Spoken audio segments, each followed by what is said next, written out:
What's up, you guys? It's Molly. I'm here today to do a demo and review of the Adept Cosmetics Flying Fiddles palette. Now, this released like end of January, maybe beginning of February. I got mine last week. I've played around with it quite a bit. It is a 15-pan palette, 4 mattes. The rest are shimmers. I believe 2 multi-chromes. And yeah, I would love for you to sit back and relax and watch my demo and my review. And hopefully I can, answer some questions that you might have about the palette, or just, maybe you just like watching people do their makeup, in which case, welcome. Anyway, let's go ahead and jump in.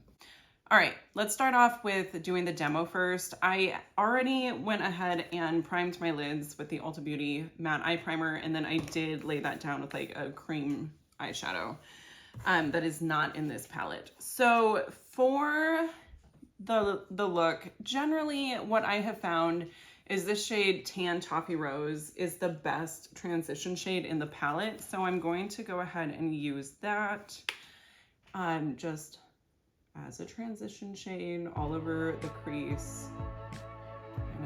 I like to blow mine out quite a bit. Like I'm not super precise with it. I don't know if you guys have noticed.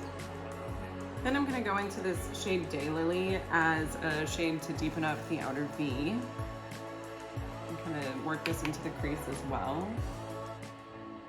So first we place it down and then we worry about diffusing.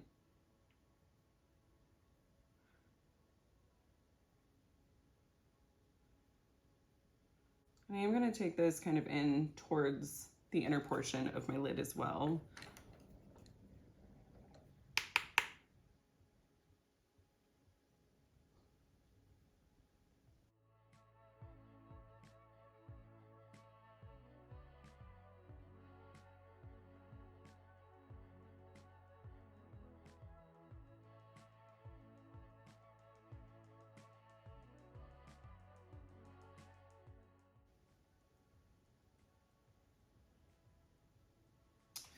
Okay, I don't know if you guys can notice this, but this eye especially, that Daylily shade is not blending out. Like you can see a very clear line. There's not a nice smooth gradient. And that drives me absolutely bonkers. I'll talk more about that in the review portion, but that is something I've noticed pretty much consistently. This eye, it's doing it. I mean, it seems to be blending out a little bit better. So I don't know if it's just my eye primer wasn't dry, but like I said, I set it down with a bone shade, so it doesn't make any sense. And then like I cannot blend that. I'm gonna try going in with the Tan Toffee shade again. That seems to help a little bit, but it's still there.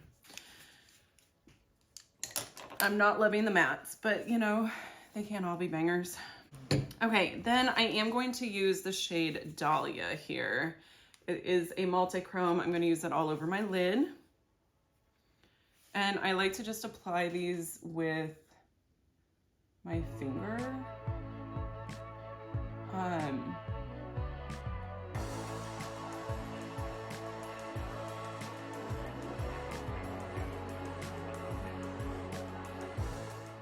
So I apply this with my finger. I have used glitter primer to help it just kind of intensify a little bit. And it's been fine. That works really well. It also works just fine on its own. Like it doesn't necessarily need that level of assistance. I am going to go ahead and layer it on again with a wet brush.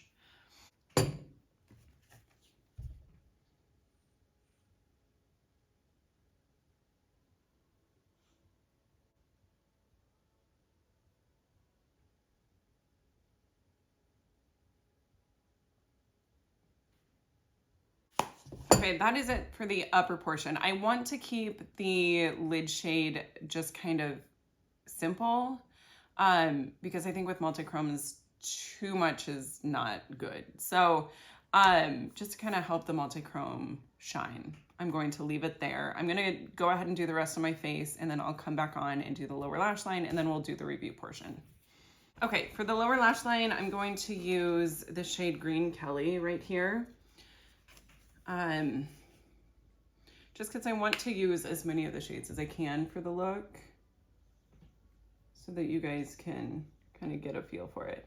Now, this shade, it is not very pigmented, which is a bummer, because a nice pigmented navy would be so nice.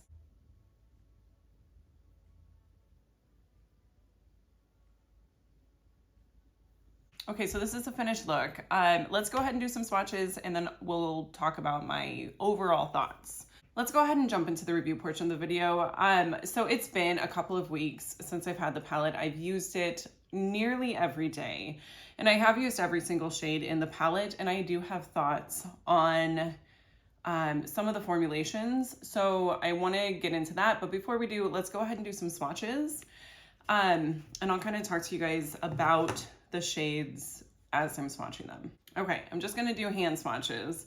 So we're gonna go row by row. So I'll do this row first. Okay, so here is the first row swatched. This first shade here is a multi-chrome. It's in the shade Dahlia. It's the first shade in the palette. It shifts from gold to blue to green. It's very, very pretty. The mattes are the one thing that I'm just not super crazy about. This matte here works well for a transition shade, and it blends out pretty well, so that one's actually fine. But I'm making a mess of things. This matte down here is super pigmented and super dry, and so it has a tendency to just kind of stick down, and it doesn't want to blend away very well. It reminds me a lot of like the APH Subculture palette, the formulation that they used for some of the deeper shades in that palette. So I think it's a beautiful shade, but as far as formulation go, it is not my favorite. It's just a little bit more difficult to work with. And then these two shimmers are pretty standard Adept shimmers. They're nice and foiled and pigmented and buttery and smooth and just delightful. So that is that first row. All right, here is the second row of the palette. I think these are all great. Honestly, this green was one shade that I kind of struggled to use, but I did use it, and oh my gosh, it was gorgeous. I paired this shade with this shade up top for like this gradiated sort of green eye look. I should have taken pictures so I could insert them and show you guys, but I didn't. And it was beautiful. Like it deepened this up to be this really incredible green shade. And then it just kind of added some depth to my outer corner. So very, very beautiful. Again, these shimmers are just pretty standard Adept shimmers. No issues whatsoever. They perform beautifully. They stay on the eyes really well.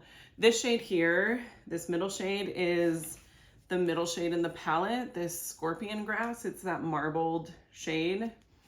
So if you were wondering what it swatched out as, that's it.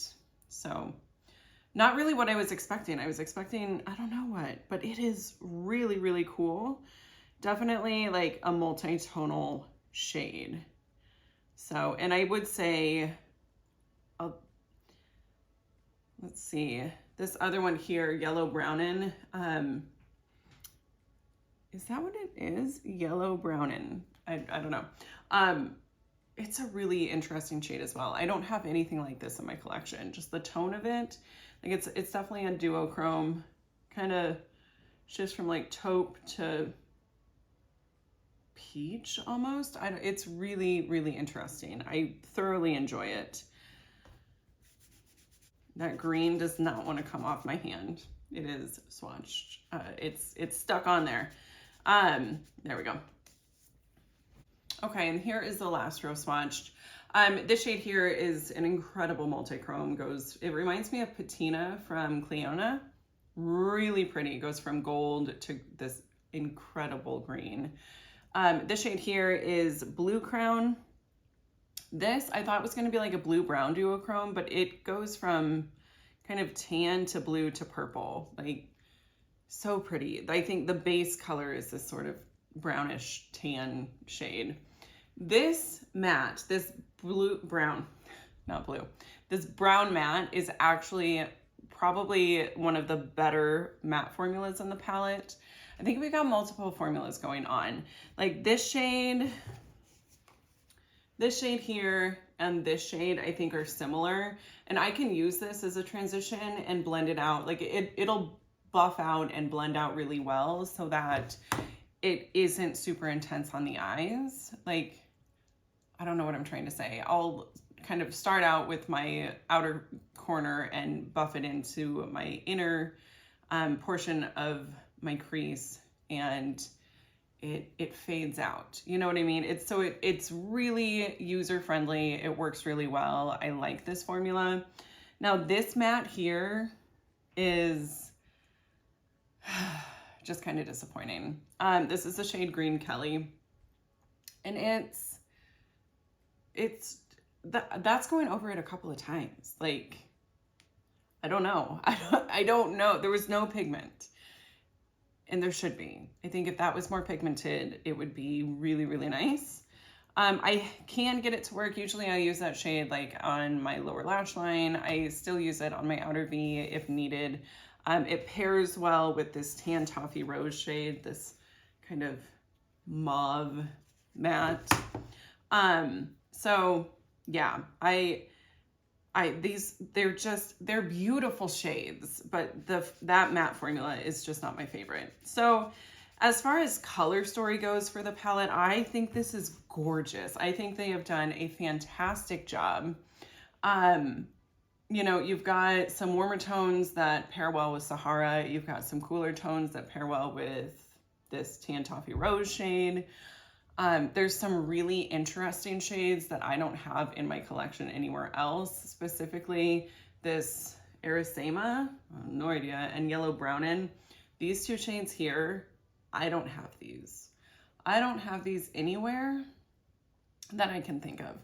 I could be wrong, but from what I'm remembering of my collection, and same with Blue Crown, I don't have that shade. So I think they did a fantastic job of coming up with, it's a neutral palette with a twist, and that is, I think, it makes, like, if you're interested in wearing color, it makes it a little bit more approachable. Because you can get colorful looks out of this. Like I said, I had this really incredible green look that I created with Daffodil and Pom-Pom Button. But you can also do more subdued everyday looks, right? So I think this is a wonderful addition to my personal collection, and I would strongly advise anyone who's wanting to try Adept, but maybe you either don't want an all shimmer palette, so like Plain Jane isn't an option. I don't even know that that's an option anyways, because I feel like it's discontinued. Or you haven't been in love with some of the other color stories. So this is one where if you like neutrals and you want to try Adept, it's fantastic. Or you like neutrals and you already love Adept, like, what are you waiting for? I'm sure you already have it, and you can concur that this is lovely. So even though a couple of the mattes are not the best formula, you can still make them work, and the shimmers more than make up for it. So I am giving this an A+. I thoroughly, thoroughly enjoy it. Okay, you guys, that about does it for this video. I hope that you enjoyed. If you did, give me a thumbs up, subscribe before you go, and I will see you in my next one. Bye.